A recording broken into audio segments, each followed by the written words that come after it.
시청자 여러분 안녕하십니까. 저격수다 60회를 시작하겠습니다. 먼저 지난주 목요일이었던가요? 저희 그 번개 미팅, 팬 미팅에 오셨던 많은 분들에게 감사의 인사를 전해 올립니다. 제가 술을 전혀 못하기 때문에 술 상무 노릇을 하시다가 그대로 목이 가서 현재 발성이 상당히 좀 어려워서 백모 박성현 대표 나오셨습니다. 안녕하세요. 안녕하세요. 네. 아니 그날 어떻게 좀 많이 달리셨나 봐요. 상당히 흥분하셔가지고. 그래서 이렇게 지금 후두염약을 먹고 있습니다. 아무튼 저희가 트위터로만 공지를 했는데 굉장히 많은 분이 오셨습니다. 한 50여 분 정도 오신 것 같습니다. 자, 미디어워치의 변희재 대표 출연했습니다. 안녕하세요. 네, 안녕하십니까. 네, 오늘 아침이죠. 김지하 칼럼이 지금 문화계 및 정계에 일파만파를 불러오고 있습니다. 이거 어떻게 봐야 될까요? 오랜만에 쓰신 거죠, 칼럼?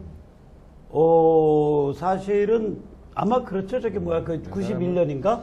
아니, 칼럼 예전에 뭐 정운찬 총리 한번 뭐 두들겨팼던 칼럼 한번 2년 예, 전에. 한 3, 4년에 네. 한 번씩은 그거 빼고는 네. 그거 빼고는 뭐 제대로 쓰신 게 아마 거의 한 10년 만이신 것 같아요. 이거를 보기에 따라서는 문화 권력에 대한 선전포고다 이렇게 보는 시각도 있습니다. 어떻게 보십니까? 아무튼 뭐 원탁 할배들 많이 팼죠. 네. 그러니까 특히 실명으로. 백낙청 씨를 네. 많이, 그러니까 글쎄, 그러니까 이런 식이거든.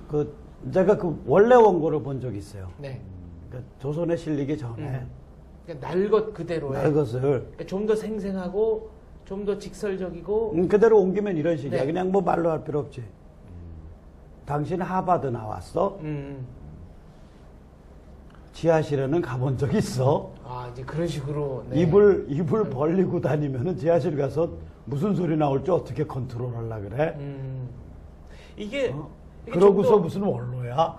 그러니까 원로는 원로에 상응하는 인격을 그걸 먼저 갖추겠다. 가져야지. 네. 이게 맨 처음에 한겨레 신문의 칼럼으로부터 촉발이 된 건가요? 어떻게 된 거죠? 아니, 그게 스토리가? 아니라 이 양반이 굉장히 그 직관적이고 본능적인 분이거든요. 네. 이 양반 입장에서 보면 이 겉에 보이는 대선판 뒤에 이 대한민국의 가치를 둘러싼 싸움이 전개되고 있다고 보이시는 거야. 아, 그거를 움직인다보다 모종의 세력이 있다. 아니 그게 아니죠. 아, 보다 근원적인 이 양반은 차원의 뭐냐면 싸움이다. 그렇죠. 근원적인 어떤 정신세계의 싸움이다라고 보는 거죠.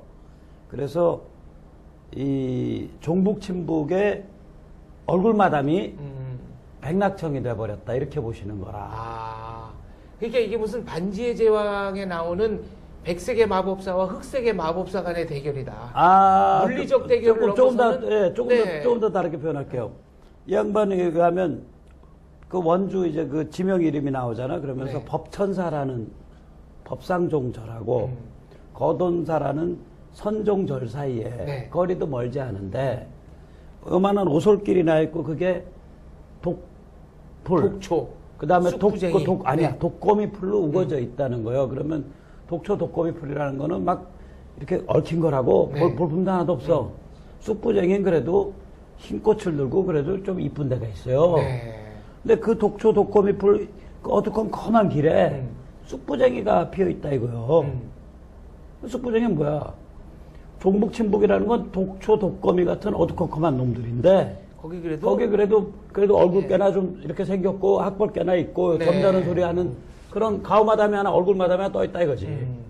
근데 당신이 나이 먹어서 지금 종북 친북 애들 얼굴마담 할 군번이냐 이 인간아. 아, 이렇게 쑥부쟁이와 독초를 아는 분들은 그 시각적 비유가 그렇죠. 훨씬 더 선명하게 들어오는 거군요. 그렇죠. 네. 그러니까 정신 차리고 이 사람아 저기 점잖으면 나이 들으면 이 사람아 좀 점잖게 살아야지. 그게 지금 그 종북 친북 애들 앞에서 원탁 왔다 갔다 짊어지고 다니면서 지금 뭐 하는 짓이야 하고 뻥 때린 거예요. 원탁의 기사냐 원탁의 괴수냐 이거를 확실히 좀 밝혀라. 뭐. 네. 공희준 씨 같은 경우는 이 원탁의 기사에 대해서 굉장히 좀 부정적인 트윗을 날리기도 했죠. 아니, 지금 한 최근 몇 개월 내내 사실 가장 지속적이고 집요하게 백낙청 씨를 공격한 게 공희준 네. 트위터에서. 즉, 공희준 씨는 뭐 사감이 있어서 그러는 건가요? 아니, 본 뭐 적도 때문에? 없을 거예요. 본 적도 네. 없을 거고.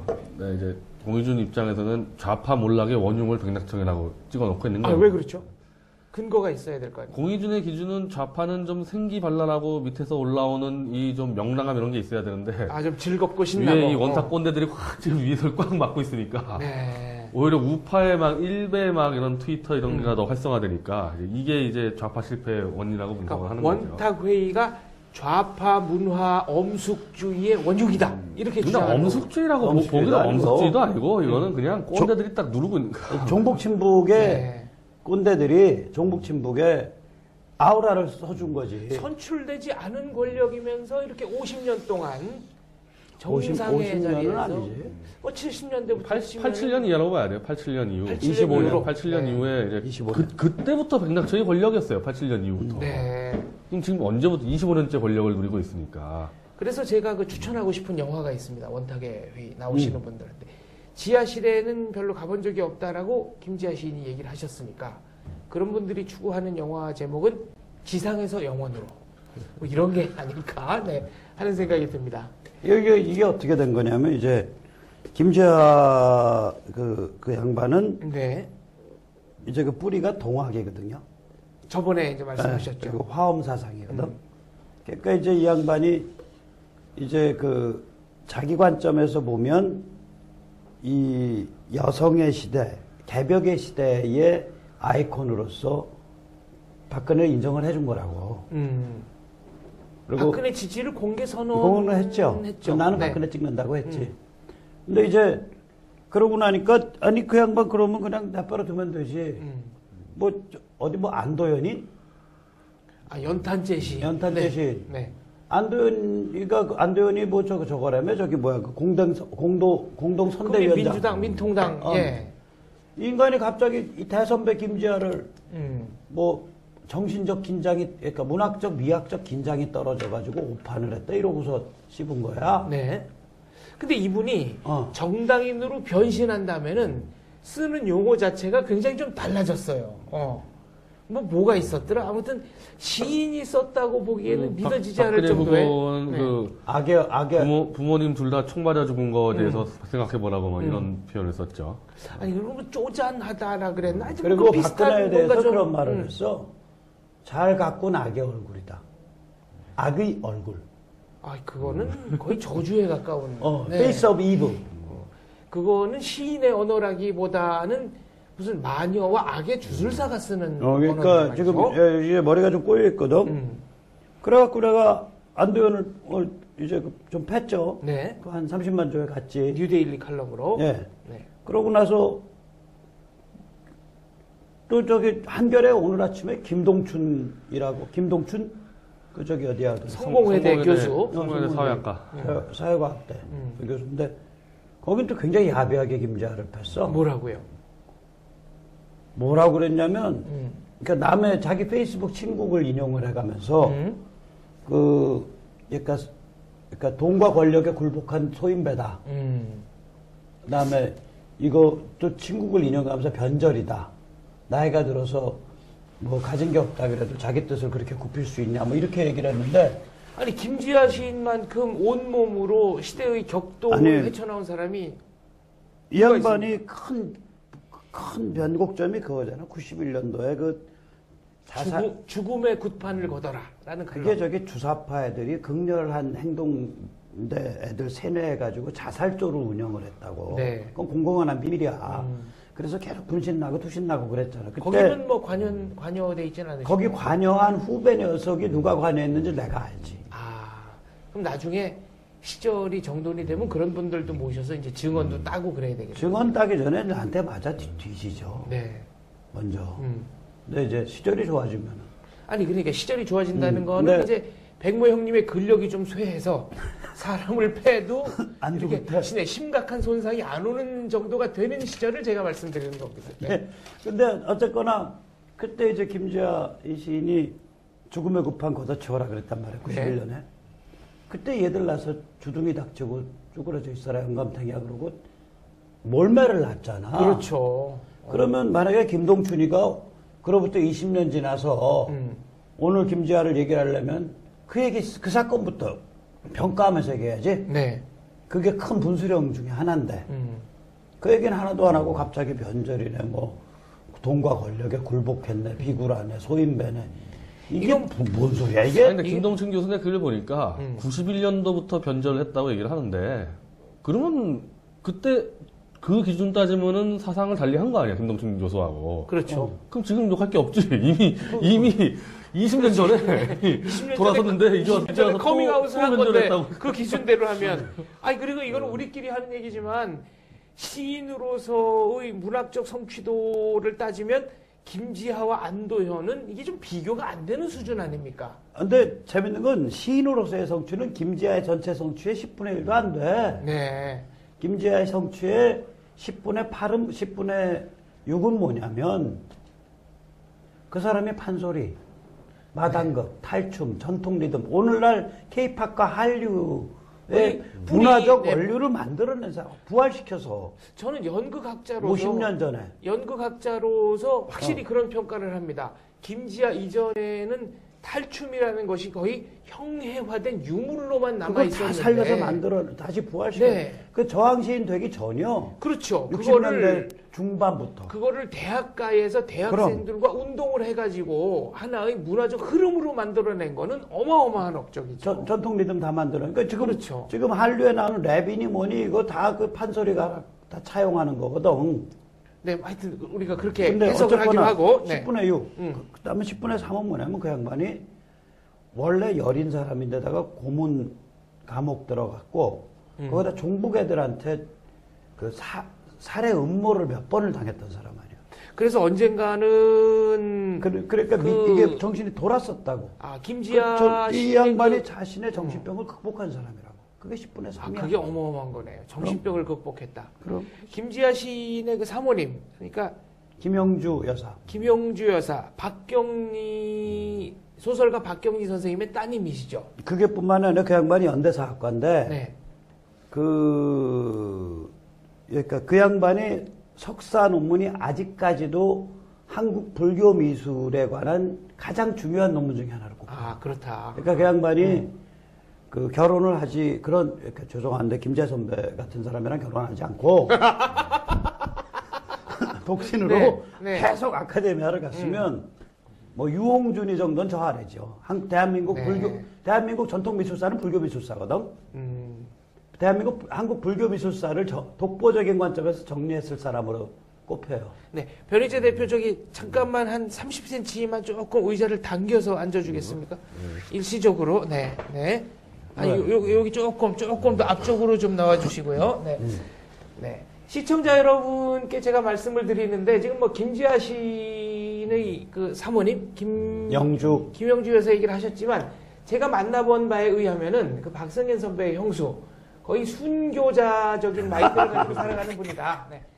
제가 변희재 대표 앞으로 앉으라 그러는 거는 이 모종의 물리적 충돌을 좀 몸으로 막아달라고 네 그거 부탁을 한 거죠. 네. 거의 뭐 금생성불이 가능하신 수준이겠더라고요. 참나.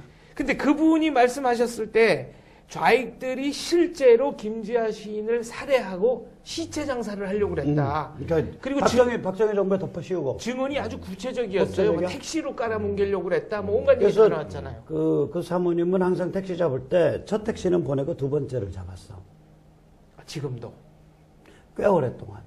그러니까 그 음보 실제로 살해 위협을 당한 사람만이 느낄 수 있는 칼을 3번 맞을 뻔했거든. 근데 그게 다 좌익 쪽에 보낸 이른바 자객들이었다. 그리고 그 김지하 선배는 그 얘기를 안 하는데 그 공개적으로는 서대문 교도소인가 그쪽 수감돼 있는데 그 지하가 7층인 같은데 네. 자기가 하도 객이니까 3층에 있었대. 간수를 꼬셔가지고 또 감옥에서 사고 쳐서 7층 가라고. 자기가 고문 나가고 지금 그 상태에서 7층 가면 죽을 것 같더래. 그래서 너 지금 당신 지금 나 죽으란 소리냐? 그랬더니 그렇다고. 그때 자기가 그러니까, 돌아서기 시작했다 그러더라고. 그러니까 완전히 감옥에서 이른바 옥사했다. 이걸 가지고도. 네. 그걸 간수를 꼬셔서 같이 들어와가지고. 그래서 네. 그때부터 마음속에 그러니까 사상을 떠나서 인간들이 아니다라는 생각을 가지기 시작했다 그랬어요. 저희가 김지하 시인의 초대를 받아서 참 황공하게도 김지아 시인이 저희를 초청해 주셔서 저희 저격수다 팀이 원주를 다녀옵니다. 김지아 시인을 직접 만나서 이런저런 얘기를 하고 오늘 못다한 뒷얘기는 다음 시간에 저희가 쭉 풀어서 해드리도록 하겠습니다. 당신은 저기 그 좋은 훌륭한 시인 만나서 얘기해. 나는 저기 객가에 가서 저기 냇가에 가가지고 저기 천연기념물 황금 쏘가리 좀 잡아먹고. 아니 뭐 각자 역할을 분담해서 얘기를 하면 나는 되니까. 그거 먹으러 가. 자, 저희가 지금 오늘 화요일 오후에 녹화를 하고 있습니다만은 목요일 날 오전에 빅 매치가 예정돼 있습니다. 손석희의 시선 집중 라디오 프로그램에 나오는 변희재 조국의 1대1 외나무 다리의 혈투 이 얘기 좀 해주시죠.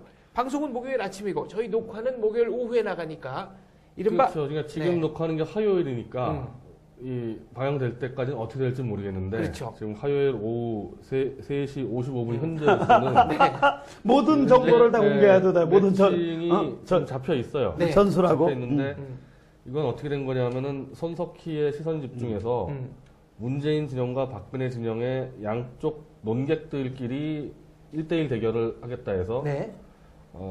문재인 쪽에서는 조국 교수를 추천해서 조국 교수 이름이 먼저 나왔고 박근혜 진영에서 여러 가지 검토해 보니까 조국 교수는 변희재가 상대하는 게 맞을 것 같다. 근데 뭐 엄청 거의 떴어. 맞춤형으로 맞춤형으로 이제 나가서 엄청 떴어. 천하의 통보가 조국이랑 됐는데 네. 통보가 아마 지금 1시에 됐었어요. 3시간 전에. 그러니까 화요일 날 오후 1시. 그러니까 지금부터 3시간 전에 통보가 됐는데 아직까지 답이 없어서 어떻게 될지는 모르겠는데 상대가 회피하는 거라고 그럴 가능성이 있어요. 근데 네. 회피할 가능성이 있는데 이게 지금 현재 만약에 회피했다 그러면은 뭐 박근혜 쪽과 관계없이 제 쪽에서 보루자로 다 돌려버릴 거기 때문에 네. 회피하는 건 아주 쉽진 않을 겁니다. 왜냐하면 뭐 양 진영의 논객이 나와서 하는데 상대 논객을 보고 뭐 나가냐 안 나가냐 이러면 안 되는 거거든 그거는. 그렇죠. 네. 근데 어쨌든 뭐 어떻게 되는지 모르겠는데 순서가 조국 교수가 먼저 정해져서 조국 교수가 설마 박근혜 저를 추천할 거는 생각을 못했을 거예요. 그러니까 그분은 나름대로 좀 이렇게 점잖은 분들이 나올 걸로 생각을 왜냐하면 했겠군요. 박근혜 쪽이나 네. 그런 우파 쪽에서 뭐 예를 들면 뭐 중앙일보 김진 논설위원이라든지 아니면 지금 최근 많이 나오는 저 홍성걸 교수라든지 네.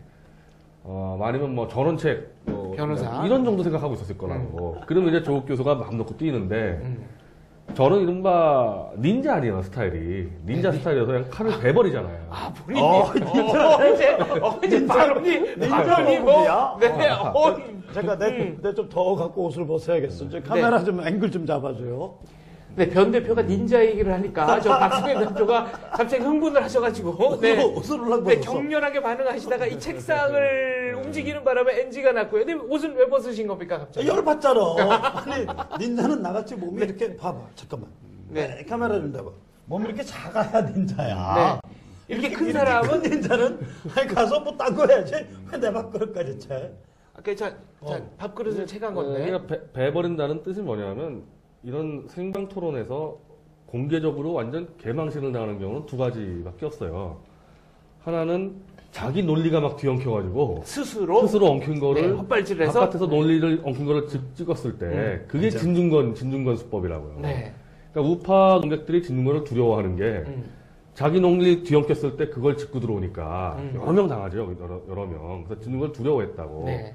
근데 사실 그거보다 더 무서운 망신은 팩트 허위사실 질렀다가 면전에서 걸렸을 때 이건 치명상이거든요. 치명상이거든요. 옛날에 이게 그래서 빼도 박도 못하는 전술 거죠. 하나 공개해봐. 뭐. 옛날에 그 진중권 교수의 자살세도 나중에 찾아가지고 한번 공격한 적. 그런 게 이제 주로 이제 그쪽에 논리가 뒤엉킨 걸 잡는 거고 팩트 조작했다가 잡아내는 거는 그러니까 어떤 더 게 치명상인데 이번에 그러니까 토론에서 그렇게 집어넣는 경우가 그렇게 많지가 않아요 생각보다. 네. 왜냐하면 그게 그렇게 자주 팩트 조작이 걸리는 것도 아니고 한번 조작해서 걸려도 현장에서 잡는 게 쉽지가 않거든요. 그렇군요. 네. 집에 와서 보면 알아. 근데 현장에서는 그러니까 항상 지나가고 너무 생각이 나지. 자신 있게 얘기하면은 그럴까 하고 넘어가는데 저 스스로도 좀 특히 우파에서는 그거를 좀 잡는 스타일이 정규재 소장 정도밖에 없어요. 정규재 정규재 TV의 소장 정규재 정도만 소장님. 저걸 좀 잡아주고 거의 안 잡고 넘어간다고 이런 부분들이.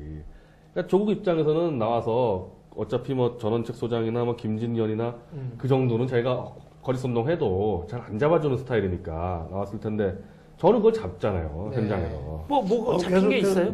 근데 워낙 조국 교수는 허위사실 유포를 많이 해가지고 그렇습니까? 예, 현장에서 네. 잡힐 가능성도 있는데 이미 잡혀 있는 게 있어요. 이미 너무 중요한 게 하나 잡혀 있는데 네. 조국 교수가 그 프레시안에 칼럼을 썼는데 잠깐만요.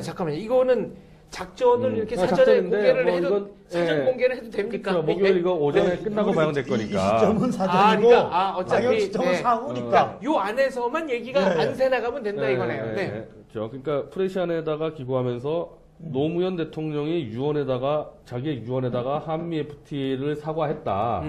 난 그러면서 그분이 직접 따옴표를 썼어요. 노무현 유언이라 그러면서. 그런 노무현 대통령의 말을 글자 그대로 옮겼다는 뜻이죠. 직접 인용은 함부로 하면 안 되거든요. 그래서 저도 그런 경우에서는 이렇게 문장을 따버리는데 이건 직접 인용은 딱 떨어뜨려 놓으면은 노대통령 누가 봐도 노대통령 유언장에서 가져왔다고 이렇게 된다고요. 근데 거기다 이런 표현도 들어가는데 내가 잘못했다 하면서 나를 밟고 가라.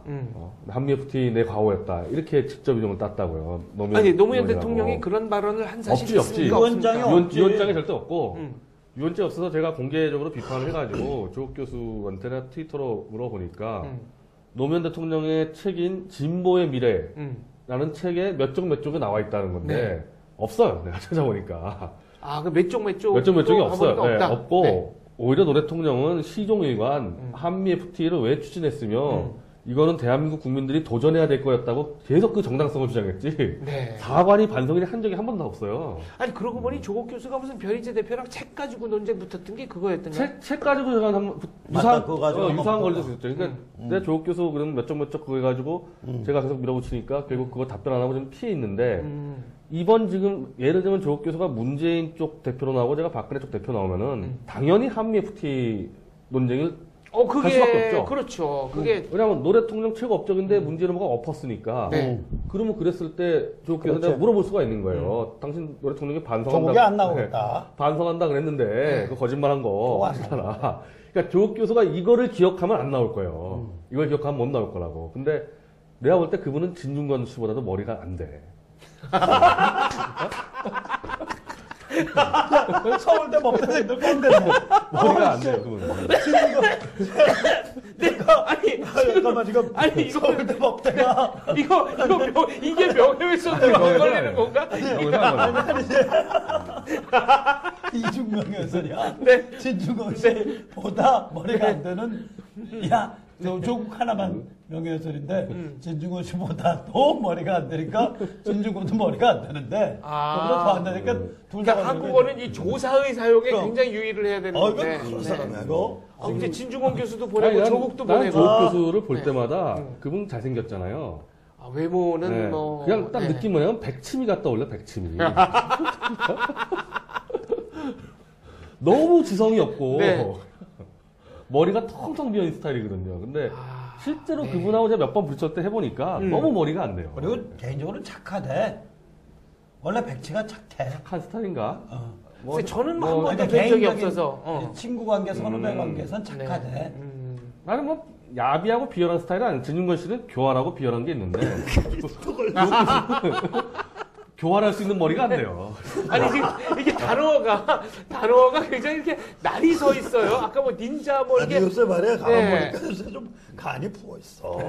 잘 나가더니 뭐 간이 좀 부어 있어. 아니 내가 딱 오빠 두 좋네. 명만 두 명만 내가 조국 교수하고 진중권 씨만 좀 날성 비판을 하는데 그래서 난 그분이 그걸 지금 기억을 못 할 수도 있어요. 자기가 그 유언 조작했다는 거를. 왜냐면 하도 이제 문재인 당선시키려고 머리가 한쪽으로 가 있으니까 머리가 자기가 좋다는 옛날에 거는 자기가- 앞뒤 옆 뒤를 타 보는 게 머리 계속 돌려야 될 거야. 전체를 보려면은. 근데 하나만 보고 있다고 이 사람은. 그 조국 교수는 안철수 전 후보에 대해서는 어떤 평가를 했었죠? 왔다 갔다 했죠. 뭐 후보 단위랑 협상해 주면은 좋게 평가하다가 협상 잘 안 되면은 까다가 결국에 이제 또 그만두니까 안철수 고맙다고 뭐 빚을 졌다 뭐 아니 돈 일관되게 문재인 측이었습니까? 아니면 안철수 교수 왔다 쪽에도 갔다 좀 왔다 갔다. 예. 왔다 갔다를 했다. 네. 근데 사실은 이제 문재인 쪽에서 문재인 측이지. 문재인 쪽에서 안철수를 잡으려고 했던 그 끈아풀 역할을 했죠. 네. 그래서 이제 작전을 그렇게 세워서 나갈 거고 또 어떤 초식을 구사할 겁니까? 근데 사실 재밌는 게 조국 교수는 지금까지 토론을 나온 적이 없어요, 이 사람은. 그래요? 의외네요. 한 번 나온 적이 없어요. 자기들끼리 했던 세미나까지 나갔는데, 네. 근데 사실 그런 것도 잘 안 나가고, 현장 나와서 상대방하고 논쟁을 붙은 적이 없는 거예요, 이 사람은. 그래요? 내가 짐작하기엔 그 친구 토론 나오면 그 저기 어디 푸들이랑 싸워도 져. 아니 푸들이라는 거는 강아지. 네. 멍멍 짖는 거에도 진다. 네. 푸들 똑똑해. 그래요? 푸들의 문제는 네. 너무 똑똑해갖고 지가 사람인 줄 알아. 아, 그래서 푸들은 그래서 다른 개들을 갈고 아 그래요? 다른 개들을 개 취급해. 아 푸들이 그런 속성이 예, 있습니까? 예. 아 지금 푸들을 키우시는 건가요? 그래서 안 키워. 아 그래서 안 키운다. 나 옛날에 하숙집 비슷한 집에서 네. 푸들을 키웠는데 걔가 형 싸가지가 없더라고. 아, 그 지가 사람인 줄 아는 개다, 푸들은. 네.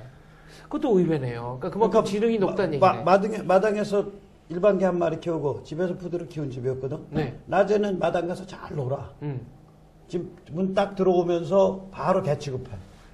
아, 아니 그 푸드 그렇게 견종 차별을 그렇게 하시면 안 되죠. 누구는 뭐 몸집이 큰 개였나 보죠. 마당에 있는 거는. 아니 그 아무튼 똑똑해 푸들. 네. 사람 고스란히 없는 애. 자, 그래서 이제 목요일 날 그리고 푸들이 싸움꾼이거든. 의외로 일반적으로 그분 또 글로도 논쟁한 적이 없어요. 글로도. 그러면은 논쟁과 토론도 경험과 기술이 필요한데 평생 해본 적 없다. 처음 나오는 거야 이 큰 판에. 아 이게 데뷔전이다. 데뷔전이야 이게. 네. 근데 그분 그러면 내가 볼 때는 감당 안 될 겁니다. 그분 나름대로 뭐 큰 꿈을 꾸신다고 또 얘기 들었는데. 나 꿈이야 뭐 크게 꾸는 말든. 아 내가 책에서 꽤 한 10,000권 가까이 팔았잖아 망치로 정치하기. 그렇죠. 거기서 내가 조국하고 유시민을 실명으로 조목조목 따져서 비판을 해봤는데 네. 거기에 대해서 아무런 반론이 없다. 없어. 네. 그러니까 그만큼 논리적인 반론은 아직까지 들어오지 않았다. 이렇게 해석을 하면 되겠군요. 연예인이지. 이번에 아마 데뷔전이 그냥 그걸로 끝나는 수가 있어요. 네, 데뷔전이 데뷔전이 그냥 은퇴전이 될 될 수도 수가 있다. 있어요. 네.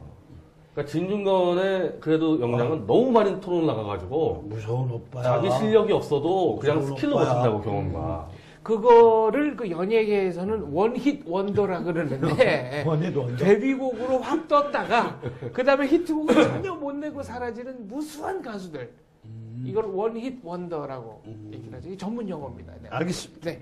자, 안철수 교수 얘기가 나왔는데 안철수 교수 얘기를 잠깐 해보죠. 이분이 문재인 후보를 돕는다는 겁니까? 안 돕는다는 겁니까? 뭐 정편에서 나갈 때마다 물어보는데 네. 다들 답을 못해요. 여전히 다들 애매하다. 답을 못해서 뭐가 뭔지 모르겠다. 지금 시점에서도 앞으로 더 가야 된다고 얘기를 해요. 지금 평론가들이. 아니 지금 시점에서 더 보면 대통령 선거가 며칠이나 남았다고 지금 더 본다는 거죠. 대통령 선거 기간에 자기 신정치 출마 선언한 사람 아니에요. 아 그런가요? 그럼 엊그저께 신정치 출마 선언. 얼마나 그거를 두 웃기는 일이야. 분은 그렇게 보시는 거군요. 그러니까 문재인 후보를 도와주는 게 아니고 독자적으로 정치 세력화 하겠다. 이 메시지가 6분인가 강했다. 10분 얘기하는데 문재인 얘기는 20초 했다는데. 아니 문재인이라는 이름은 딱 한 번 나왔지. 아니 그것도- 그러니까 민주당 뭐 지지. 그것도 새로운 문장도 아니고 지난번에 했던 문장 재인용해가지고 20초 얘기하고 지르고 자기 정치만 쭉 얘기하는데 네. 이미 대선 후보 등록이 됐잖아요. 그렇죠. 후보들 링에 올라가 있는데 거기서 자기 정치 선언하는 인간이 어디 있습니까? 이건 되게 싫어요. 난 되게 좋아하는데. 아, 두 분 사이에 어쨌거나 좋아하고 싫어하고의 차이는 있지만 안철수 교수가 자기의 독자 정치를 할 거다. 여기에는 이제 두 분의 의견이 일치하는 거고. 우리는 다 2달 전부터 그 얘기했잖아. 네. 그래 해야 된다. 또 그럴 것이다. 근데 이러니까 또 이제 안철수 측근들이 지금 언론에 흘려서 뭐 문재인을 지지한 게 맞다. 뭐 유민영이니 뭐니 그러고 있는데 그건 다 그 사람들 자기 정치하는 거고 저는 아마 그런 문제가 컸을 것 같아요.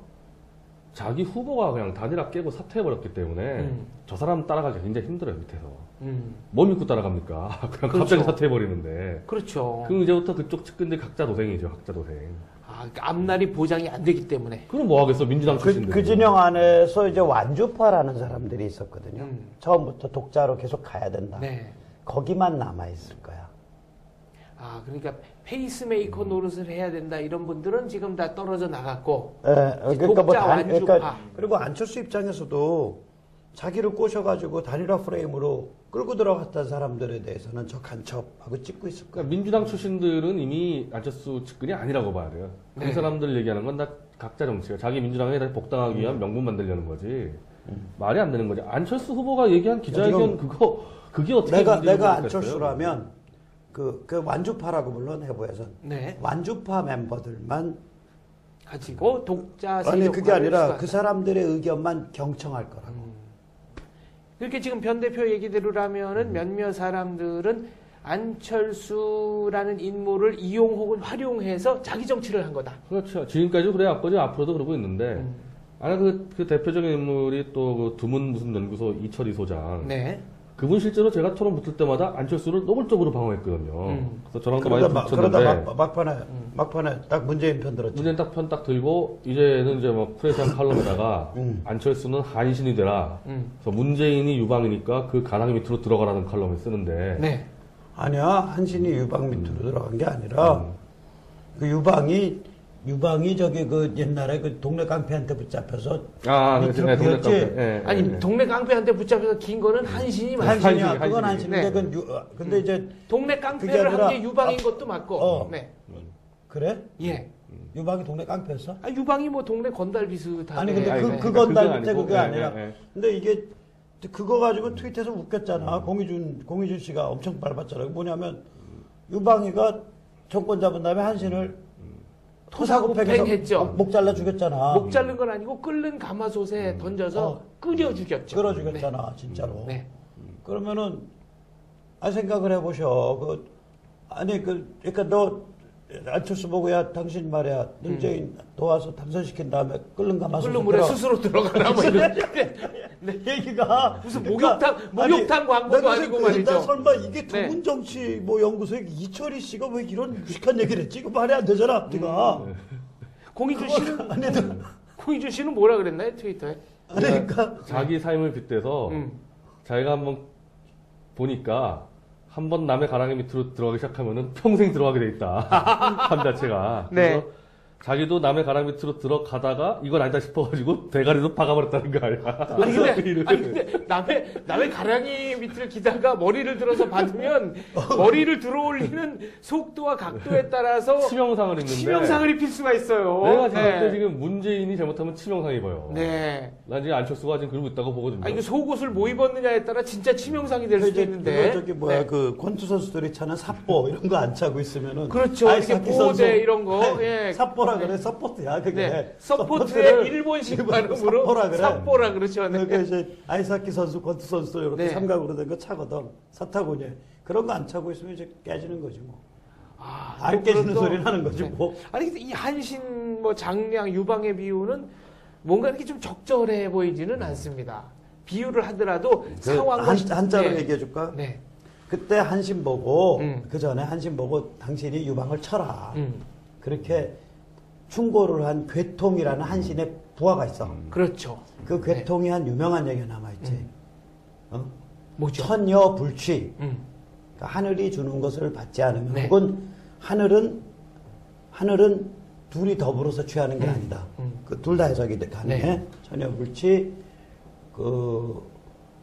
뭐더라? 그러니까 반기 재앙인가 그래. 하늘이 주는 것을 받지 않으면 반드시 그게 역으로 나한테 역으로 돌아와서 재앙으로, 재앙이 된다. 네. 반기 수왕인가 뭐 반기 재앙인가.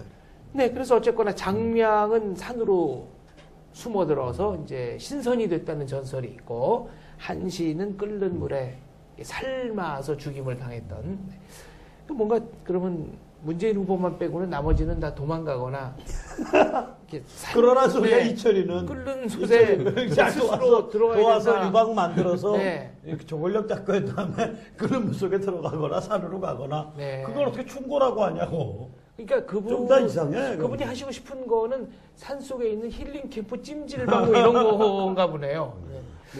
아니, 옛날에 그 이인재 후보와 이해창 후보와의 관계가 비슷한데 이인재 후보가 결국 탈당해가지고 나가가지고 그렇죠. 이해창 후보가 떨어졌는데 그때가 그냥 유사했던 게 이해창 후보가 되면은 오히려 왜냐면 서로 감정이 자꾸 상했기 때문에 당에서 어쩌고저쩌고 하다가 차라리 DJ가 돼야 되는 거예요. 이인재 후보 쪽에서는. 오히려. 이해창이 되면은 너 죽인다는 콜이 계속 왔대요. 그러니까 그래가지고 튀어나갔다는 건데.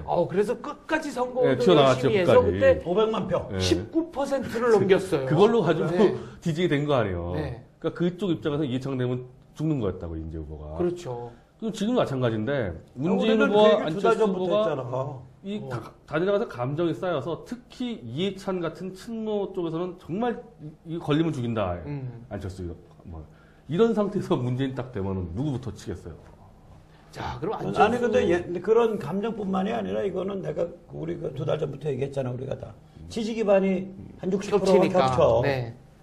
그럼 한 여자 두고 두 남자 싸우는 거고 한 남자 두고 두 여자 싸우는 건데 사생결단이지. 네, 그래서 당장 이제 만약에 문재인 정권 되면은 안희정부터 해가지고 이제 친노의 이제 또 파드 있잖아요. 386 네. 파드. 그냥 안철수랑 들이받죠. 그래서 안철수는 완전히 형해화돼서 산산이 흩어진 이름이어가 될 거다 이런 말씀이시죠. 그러니까 안철수가 그걸 아는 것 같아. 이제, 네. 이제 아는 것 같아. 그래서 이제 줄타기를 하면서 나름대로 대선 이후의 상황을 대비하기 시작했다. 그렇죠. 네, 이렇게 정리를 한번 해보겠습니다. 문자를 쓰셨으니까 저도 문자를 써보겠습니다. 동상이몽 전 동상일몽이다. 네. 뭐야? 이 전자는 바뀔 전자고 동상이몽이 동상일몽이 됐다 이 얘기입니다. 동상이몽은 동교동계와 상도동계가 생각하는 꿈은 서로 다르다 였는데 지금 이제 동교동계와 상도동계가 한 가지 꿈을 동상일몽이야? 네, 동상일몽이 됐습니다. 자, 호남의 리트 DJ 한화갑, 또 한광호, 김경재 이런 분들이 지금 다 박근혜 캠프에 가서 일을 돕고 있고요. 그 동교동계의 원류인 김옥두, 권노갑 이런 분들은 문재인 캠프 쪽으로 갔습니다. 요거를 좀 어떻게 봐야 될지 얘기해 보죠. 일단 뭐 DJ와의 관계로 볼 때는 서로 막상막한 이 거리로 볼 때 네. 그러니까 권노갑, 김옥두 뭐 이런 분들도 정말 측근이고 충성도나 한강호, 측근. 하나갑, 김경재도 측근이기 때문에 서로 관계는 거의 비슷비슷하다. 근데 어쨌든 이 김경재, 한강호, 하나갑은 민주통합당은 다들 뭐 40년 이상 당원들, 아마 한강호만 빼고 한강호는 그렇죠. 민한당 출신이고 네. 뭐 하나갑이나 김경재는 40년 이상 민주당원들인데 일반 정통파 네, 민주당원이죠. 넘어가서 뭐 김경재 특보 같은 경우는 새누리당에 입당까지 한 상태고 박근혜 노선으로 갈아탄 거 아니에요. 네. 권노갑과 김옥두 의원은 지금 어쨌든 문재인 대선 캠프 고문하면서 있는데 희한하게 권노갑, 김옥두는 전혀 발언도 안 하고 그러니까 뭐 언론을 통해서 보도된 거나 이런 호남 게 선거운동 없네요. 하지도 않고 네. 입도 안 열고 있고 그러니까 열심히 지금 선거운동하고 다는 거 한화갑, 김경재, 관광옥인데 그 중에 김경재 아마 김경재 의원이 전 의원이 내가 보기에는 우리나라 전체 정치인 중에 연설을 제일 잘하는 10명 중에 하나 들어갈 거예요. 굉장히 말씀 잘하시죠. 네. 20명 중엔 들어가. 그러니까 지금 그쪽 정교동파 중에서 지난 역할 60년 분담을 동안. 해가지고 한강호 같은 경우는 호남 조직에서 뛰고 있고 이 언론상들을 김경재 특보가 나주해가지고 네. 모든 언론 인터뷰하고 지지 연설을 하는데 마음 놓고 얘기하잖아요. 이게 차이가 있는 권노갑이나 이 김옥두와 달리 그러니까 동교동계에서 지금 새누리당 쪽으로 가신 분들은 오히려 소신 발언을 하고 당당하고 떳떳하게 민통당으로 말하는데 가신 분들은 남아있는 지금 사람 발언이 가신 없고. 것도 아니고 원래 네. 있었는데 그냥 있었던 사람들이 못 나서는 거예요. 이게. 이유는 뭐죠? 호남과 이른바 호남 정통파와 이제 친노와의 관계 문제인데 네. 노무현 집권 이후에 친노파들이 이제 정통 호남계들을 어마어마하게 탄압을 하고 결국 당까지 깨고 나가지 않았습니까? 그렇죠. 그들은 몰라 그랬죠 사실 동교동계가. 그런데 친노가 무서워서 제대로 싸우지를 못하는 거예요 이 사람들은. 거기서도 아니 그분들 전투력도 나름대로 만만치 없어. 않았잖아요. 원래부터 없었고 네. 그나마 좀 한성질 한다는 게 결국 한강호, 하나갑, 김경재여가지고 하나갑 대표는 평민당을 창당한 바 있고 저항하려고 그렇죠. 네, 네. 한강호 씨도 정통민주당을 정통민주당. 했고 김경재 씨는 이제 국민생각 간 적이 있고 그러니까 결국 세 분 다 결국 세 분이 한번 네. 들이받은 사람들이거든요. 네. 그 들이받으면서 이제 동지들을 규합한 거죠. 뭐 이윤수라든지 이런 사람들. 이렇게 계속 싸우는 과정에서 각선택했기 때문에 변 대표는 그 얘기만 나오면 얼굴에 광채가 나고 눈이 반짝반짝반짝해져. 아니 본인의 그- 그 목표 아니, 중에 호남도 하나가 아니잖아, 원래. 호남도 아니잖아요. 정- 집이 서울이고 뭐 부모님은 강화도로 낙향해서 사셨고 아니, 이렇게 어쨌든 민주당에 뭐 집착하는 그 오리지널 민주당 그 네. 옛날 신익희 선생부터 오는 그 흐름에 대해서 무지하게 애착을 갖고 그 김성수 노선은 신익희, 노선은 조병호. 이제 제가 그 노선이니까. 네. 그러니까 그 노선들이 이제 박근혜 후보 쪽으로 붙은 거죠. 그 노선이. 그러니까 박근혜 후보 입장에서 이제 끌어안은 거고 그 노선을. 그러니까 사실 변절이라고 볼 수가 없어요. 오리지널 민주당이야. 벌써 9년째 친노들하고 싸우면서 갔던 네. 부분들이니까. 여기서 잠깐 하나 정돈을 해보죠. 88 올림픽 구호 중에 우리의 1년은 세계 10년이다라는 구호가 있었습니다. 그거를 패러디한 구호가 하나 정치권에서 나왔죠. 영남의 한 표는 호남의 20표. 언제 누가 쓴 거지? 노 대통령 때 열린당 창당하면서 저 신기남 지금 의원하고 유시민 뭐가 썼죠. 신기남 의원도 호남 출신. 예. 네. 그래서 그거를 신기남 천정배를 이제 호남의 역적으로 얘기하는 게 건데 이 열린당 창당을 이제 주도했으니까 근데 그런 게 이제 호남을 엄청나게 모독을 하는 건데 지금도 사실 보세요. 이게 이명박 정권 4년 내내 민주당의 전략이 뭐였냐면은 부산표 잡는다 그랬다고. 네. 끊임없이 부산 잡는다고 뭐 낙동강 전선이니 뭐니 그렇죠. 해가지고 사실 부산 사람들이 열받아. 유권자를 놓고 뭐 전쟁이니 뭐 전선이니 이러니까 그렇죠. 네. 열받고 호남도 계속 이거는 무슨 부산만 한다 뭐 호남이 참아나니까 열받는데 아니, 그러니까 우리가 무슨 막대기냐, 뭐 찍으려면 찍고 줄 서려면 줄 서고 그런 거냐 이런 모욕감을 느낄 수가 있겠어요. 문재인 쪽에서 이제 하나 실기를 저지른 건 네. 이제 하나갑씨라든지 김경재 씨 호남에서 독자 출마했을 때 뭐 3% 2% 다 이랬다고 이 사람들이 그렇죠. 거의 내향력이 거의 미미한 없었는데 득표율. 그러니까 그럴 거라 싶었는데 그게 그렇지가 않은 게 호남 홀대니 또 호남에도 또 보수 우파가 있잖아요. 그렇죠. 그럼 박근혜 쪽을 찍을 명분이 있어야 되는데 예를 들면 그 전에 이명박 마찬가지. 이명박보다 아마 8%밖에 못 얻었다고 호남에서. 부자리수가 안 나오고 8%밖에 못 얻었어요. 그때 명분이 그러면은 없었지. 이명박은 호남의 건물들이 안 호남을 갔대. 뭔가 끌어안는 걸 액션을 했어야 되는데 이명박 후보만 하더라도 그럴 필요가 없었던 게 워낙 압도하고 있었으니까 뭐 호남 안 그래도 필요가 이기니까. 없었다고 했다는. 근데 지금 박근혜 후보는 호남표에 지금 사활을 걸고 있으니까 호남이 어쨌든 중도파들 거물은 다 끌어들였잖아요. 할 수 있는 거 다 한 거야 박근혜 후보가. 끌어들일 수 있는 분들은 최선을 다해서 다 네. 끌어들였죠. 최선을 다해서. 몽땅 다 끌어들였죠. 그럼 이제 호남에 있는 중도나 이제 반노 사람들이 찍을 명분이 생겼어요. 박근혜 후보에. 그래서 지금 여론조사 지지율이 막 26%부터 19% 왔다 갔다 하거든요. 야, 그럼 그러니까 두 자릿수 넘는 거는 잘하면 30 가까이 가. 근데 네. 호남 앞마당에서 30을 가면 타 지역 호남에서는 40 가요. 이게 이제 수도권 호남에 직접적 영향을 미치거든요. 네. 그렇게 된다고. 왜냐면 원래 타 지역 호남은 호남보다는 훨씬 더 좀 민주당에 대한 로열티가 약하거든. 네. 근데 특히 저쪽이 문재인인데다가 호남 사람이 아니고 이렇게 되면 그래. 지금 어떻게 보면 지금 박근혜 후보가 수도권도 앞서기 시작했는데 네. 그거 분명히 호남 영향이 있을 거예요. 호남 본토에서 20% 가까이 지지율 나오기 때문에 수도권 호남이 한 3, 40% 되거든요. 호남 인구가. 거기에 영향을 미쳤을 거라고. 그 3, 40%의 3, 40% 정도가 영향을 받아. 네.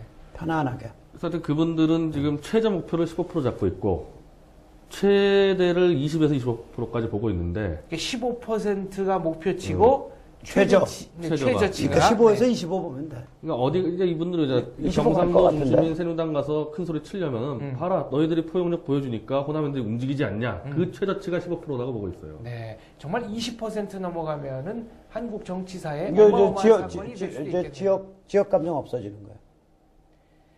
호남이 지역 감정의 최대 피해자라고 대중들이 생각하는 호남에서 지역 감정을 치유하는 아주 가시적인 흐름이 나온다. 이거는 뭐 대한민국의 미래를 위해서도 매우 의미 있는 일이라고 생각이 됩니다. 네. 자, 충무공께서 말씀하셨죠. 양무 호남은 여시 조선이다.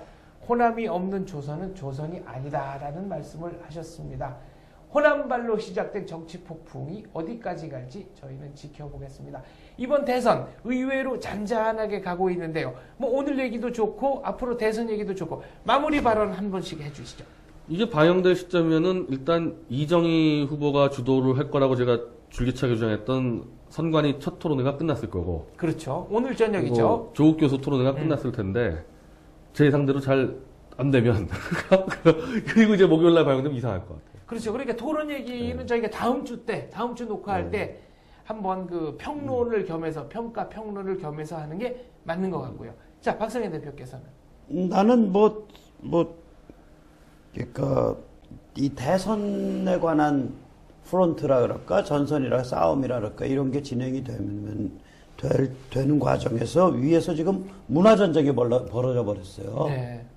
이 김재하 시인이 시인이 촉발한 네. 뭐 그렇지 결국은 김재하 시인이 그냥 저쪽에서 이 종북 친북 이 종친초 문화 권력의 핵심 얼굴마담 네. 아이콘인 백낙청을 정면으로 그냥 쳐버린 거 돌직구를 아니에요. 던지신 거니까. 돌직구도 아니고 이건 뭐 거의 곤봉으로 머리를 친 거죠. 아, 네. 하여튼 직접적인 직접적 타격을 가했는데 그래서 이게 문화전쟁이 벌어진 거예요. 이제. 네. 그러니까 과연 대한민국에서 문화라는 게 뭐냐? 그리고 이제 대한민국 앞으로 어떻게 가야 되냐? 한류는 와 있는데 지식인들 뭐 해줘야 되냐? 이러한 그 가치와 원칙에 관한 싸움이 한꺼풀 더 만들어진 거야, 위에. 네. 그래서 대선이 재밌어졌어요. 그렇군요. 그러니까 네. 요 아래 프론트에 관한 싸움 말고 위에 싸움하고 여기 조응을 하잖아. 그래서 이게 재밌어지는 거죠. 단순한 득표력의 싸움이 아니라 뭔가 본질적이고 원론적인 한 단계 높고 넓은 층위의 싸움이 전개되고 있다. 이것이 이번 대선을 감상하는 또 다른 관전 포인트가 될 것 같습니다. 저격수다. 오늘은 여기까지입니다. 시청해 주셔서 감사합니다. 다 함께 저격수다. 감사합니다.